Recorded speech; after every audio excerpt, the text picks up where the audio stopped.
What's up everybody, welcome back to the channel. Today's episode, my 5 top kickboxing tips for fast improvement to get your skill level as high as possible. And the nice thing about kickboxing is it allows you to get better at Muay Thai, karate, MMA. There's so many fight sports that if you have your kickboxing down, it's going to translate to these other combat sports.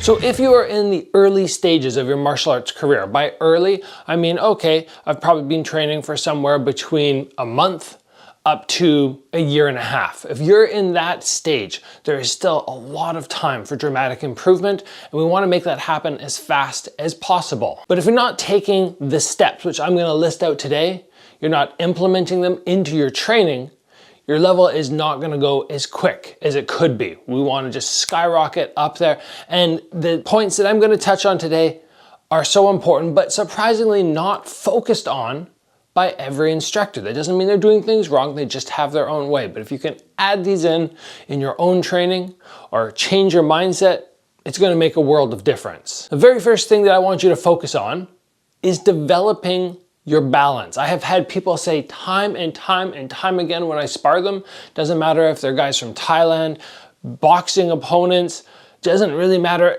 Everybody's like, Gabriel, your balance is so good.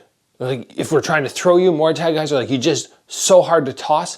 How did I develop my balance? Well, obviously years and years of practice, but something that is missing in many combat sports classes is balance training. We do it all the time in karate, at least traditional karate, and I already have some episodes which you can follow along with, but just learning to do things like, oh, I'm going to stand on one foot. When I'm on my one foot, I'm going to elevate off the heel and try and hold there. Maybe I have my leg up and I close my eyes. Things like that are going to help a lot. Learning to get up on one leg and just hold the other one out. These are all going to help you, and difficult things like that make things so when you're moving around and somebody pushes you and you have to regain your balance, it makes it seem so easy. So challenge your balance, because it's going to assist you in pretty much everything. It's going to assist you in your offense, your defense, your footwork. You're going to be on point. The next thing which I would advise you to do is to learn all the possible techniques and utilize them. Now, why do most people not do this? Well, most people will go, oh, okay, I'm going to be a karate fighter, or I'm going to be a Muay Thai fighter. And they don't look at all the different spectrums of the martial arts combat sports styles. So for instance, Muay Thai fighter, you're going to be more likely to learn how to throw knees, elbows. You might not do that in karate, but in karate they're going to teach you how to throw spinning hook kicks and spinning side kicks and side kicks. If we move into kickboxing, we're going to get spinning back fists. When you start to really utilize all the techniques and even basic ones at all different levels, so if you're like, oh, I love a left hook, but I never really go down to the body with my left hook, you're missing out. Because the more you can throw at your opponent, the less likelihood they know what's coming next. If you repeat something, you've got to be one of the best in the world at that particular technique. But when you go from jab, cross, you roll, uppercut, inside low, double jab, spinning back fist, scissor kick, when you go through like that, somebody's going to always be on edge because they cannot figure out what is coming next. Very hard to deal with. My next suggestion is to dial in techniques to the point where you're like, this is almost perfection. You can always still improve, but almost perfection. Now, when you're at the gym, you're gonna have coaches around and they're gonna be going, okay, you know, you need to lift that hand a little higher, or oh, your elbow's flaring out, and they're gonna help you. But you can really take the extra time to drill when you're at home. Even if it's just for 3 minutes. You're just like, oh, I'm gonna stop and I'm gonna work on really beautiful knees. I'm gonna work this over and over for 3 minutes, because you might not get 3 minutes of knees at the gym, drilling that perfect technique. Taking the time to really perfect things, and really trying to dial it in is gonna help. And a lot of people don't have even close to perfect techniques. I don't think they really aim for that. They strive for that. But when you have it, it's going to help you in so many aspects. Plus, really crisp, beautiful technique is easier to throw. So it doesn't take as much energy, which is always beneficial. Next on my list of kickboxing tips, develop defense confidence.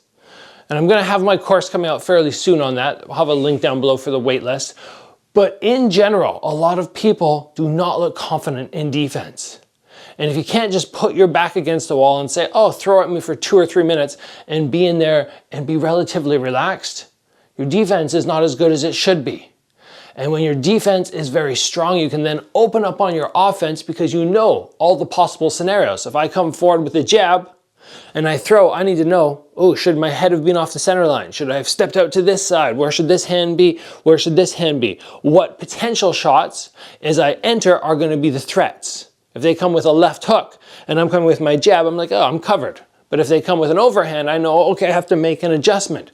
Once you understand your defense, it'll open up all aspects of training and really allow your skill level to shine. And the last little tip that I have for you guys today is to hit the pads, the bag, to do your shadow boxing with fight ferocity. This is something that I did throughout the years all the time. It wasn't, oh, we're on the bag or the pads and we're gonna go kind of cruisy slow and we're gonna go kind of like a Muay Thai style. We hit pads as hard as we could, as fast as we could to really simulate that fight. And I believe that's one of the reasons that I did so well. Even though I didn't have a traditional coach, I didn't have as many fights as my opponents. I was just this kid from Canada who didn't have whole fighting country behind it. There are so many benefits that come from really pushing everything to the max. But of course, still, like we already said, taking that time to dial in techniques slow and steady on other moments. But when you have that opportunity to work with somebody else and they're holding pads for you, you go all out. And you see if you can maintain that awesome technique as you're blasting shots. And there's very few fighters in the world who can fight against a game opponent and be like, oh yeah, I'm gonna cruise along at like 60, 70%. A fight's a fight.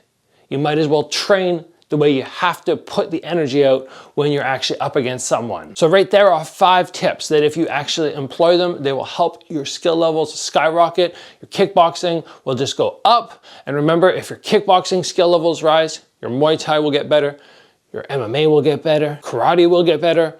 All your other styles are gonna really, really improve. And again, don't be short-sighted and go, oh, I can only work one style and that's enough. Try other styles, try employing some of their techniques into your game and your skill levels will get so much better. Let's call it, everybody. Thanks for joining today. As always, train hard and I will see you back here soon for another video. 2 of North Americans. You just saw that straight right hand like I'm talking about with Varga. Just landed right off of Kangalosi's chin and made him alter his attack. Starting to get inside on him, and I'm telling you, the punching power of Varga, people do not understand. This guy is thin.